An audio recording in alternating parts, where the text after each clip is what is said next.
Salut, j'espère que vous allez bien. Aujourd'hui, je voudrais vous parler d'une maladie héréditaire, c'est la bêta-thalassémie. On commence par une définition. C'est quoi la bêta-thalassémie? C'est une anémie hémolytique chronique due à une diminution ou absence de synthèse de chaîne bêta-globine. S'il y a diminution de la synthèse, on dit bêta plus. S'il y a absence totale de synthèse des chaînes bêta, on dit bêta 0. L'épidémiologie et mode de transmission. Elle est particulièrement fréquente autour du bassin méditerranéen, avec pourcentage de 2% en Algérie. Mode de transmission à transmission autosomale récessive. Autosomale, ça veut dire lié au gène somatique. Récessive, ça veut dire il faut que le patient porte deux allèles malades pour que la maladie se manifeste. Ça veut dire on a deux formes. On a la forme homozygote qui est symptomatique. On a la forme hétérozygote qui est asymptomatique. La forme homozygote appelée forme majeure. La forme hétérozygote qui est asymptomatique appelée forme mineure. Et entre ces deux formes existe une troisième forme, c'est la forme intermédiaire. Mécanisme physiopathologique. Comme j'ai déjà expliqué dans des vidéos précédentes, l'hémoglobine A1 est composée de deux chaînes alpha et de chaînes bêta. La bêta-thalassémie est due à une diminution ou bien absence des chaînes bêta, ce qui entraîne un excès des chaînes alpha, et puisque les tétramères alpha sont instables et peu solubles, ils vont s'oxyder et précipiter dans l'érythroblaste, induisant des altérations de la membrane des érythroblastes et alors la destruction de celle-ci. La destruction des érythroblastes aboutit à une érythropoïèse inefficace, qui est appelée aussi avortement intramédulaire. C'est pour ça que la bêta-thalassémie est une anémie peu régénérative. D'autre part, la quantité insuffisante d'hémoglobine provoque la production des globules rouges de petite taille et de coloration pâle.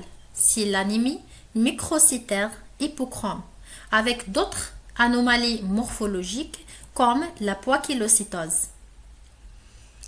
Ces globules rouges déformés vont être rapidement détruits.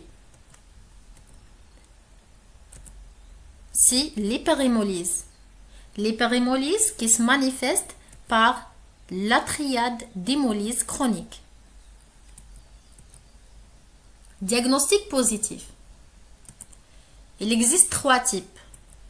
Il y a la forme mineure qui est asymptomatique. Il y a la forme intermédiaire qui est moins bruyante que la forme majeure.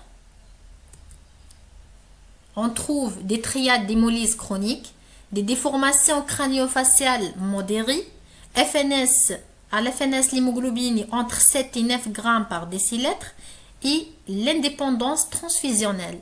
Ça veut dire que le patient ne nécessite pas de transfusion sanguine. La forme majeure, c'est la maladie de Colli. Regardez bien cette image et en même temps, je veux expliquer. Le début, généralement, est entre 6 et 18 mois. Circonstances des découvertes, c'est la cassure de la courbe de croissance, la pâleur cutanéo-muqueuse et l'infection à répétition. À l'interrogatoire, on recherche la notion de transfusion, notion de consanguinité et notion de cas similaires familiaux. Cliniquement, comme vous voyez, on trouve retard staturo-pondéral. Si vous remarquez, cet enfant est petit taille par rapport à son âge, qui a à peu près de 10 ans ou de 11 ans. Les triades d'hémolyse chronique, pâleur, splénomégalie et ictère, et déformation crânio-faciale. Comment apparaître ces déformations crânio-faciales? La diminution d'hémoglobine est à l'origine d'anémie profonde chronique qui aboutit à l'hypoxie tissulaire, et cette dernière stimule la sécrétion d'érythropoïétine par les reins, qui aboutit à une expansion médulaire massive qui déforme les os de la face, la voûte crânienne et les os lents. Les complications. Malheureusement, les complications sont plusieurs. Il y a l'hypersplénisme, les complications liées aux transfusions sanguines, lithiase vésiculaire, hémochromatose des gonades, les infections et les crises aplasiques suite à la carence en acide folique. Les examens complémentaires. Les examens de première intention. D'abord, on demande l'hémogramme, l'FNS, frottis sanguin et taux de réticulocytes. Hémogramme, frottis sanguin et taux de réticulocytes.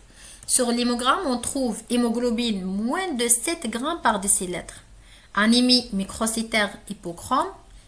Sur le frottis sanguin, on trouve dystrophie des globules rouges avec des signes de régénération qui sont polychromatophilie, érythroblastémie et myélémie. Le taux de réticulocytes est plus de 120 000. C'est une anémie régénérative, généralement peu régénérative. On demande aussi bilan d'hémolyse.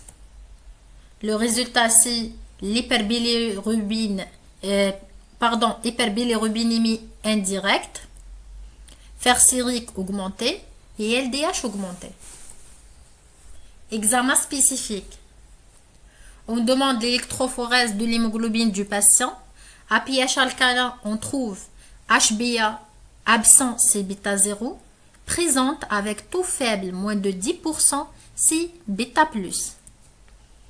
L'HbA2 normal ou légèrement augmenté. L'HbF est très augmenté, 95 à 97. On continue par l'enquête familiale chez les deux parents. On demande la FNS et on trouve pseudo-polyglobulie microcytaire. C'est quoi la pseudo-polyglobulie? C'est de trouver hémoglobine normale, globules rouges très augmentés, alors que volume globulaire moyen est moins de 80 femtolètres. Sur l'électrophorèse de l'hémoglobine, bien sûr des deux parents, on trouve hémoglobine A1 diminuée, hémoglobine A2 plus ou égal 3,3%, et HbF normal ou augmenté. En cas de ces résultats, les parents sont hétérozygotes. Examen à effectuer avant de poser quel que soit le traitement. Il faut demander groupage phénotypé dans le système Rhesus-Heckel, sérologie virale VIH, hépatite B et C, et recherche d'agglutine irrégulière. Traitement. Le traitement symptomatique. On traite l'anémie par transfusion de globulaire phénotypé compatibilisé filtré. On fait splénectomie, c'est hypersplénisme après l'âge de 5 ans. On prévenir la carence en acide folique par la prescription de vitamine B9. On met le patient sous antibiothérapie prophylactique, OSPAN.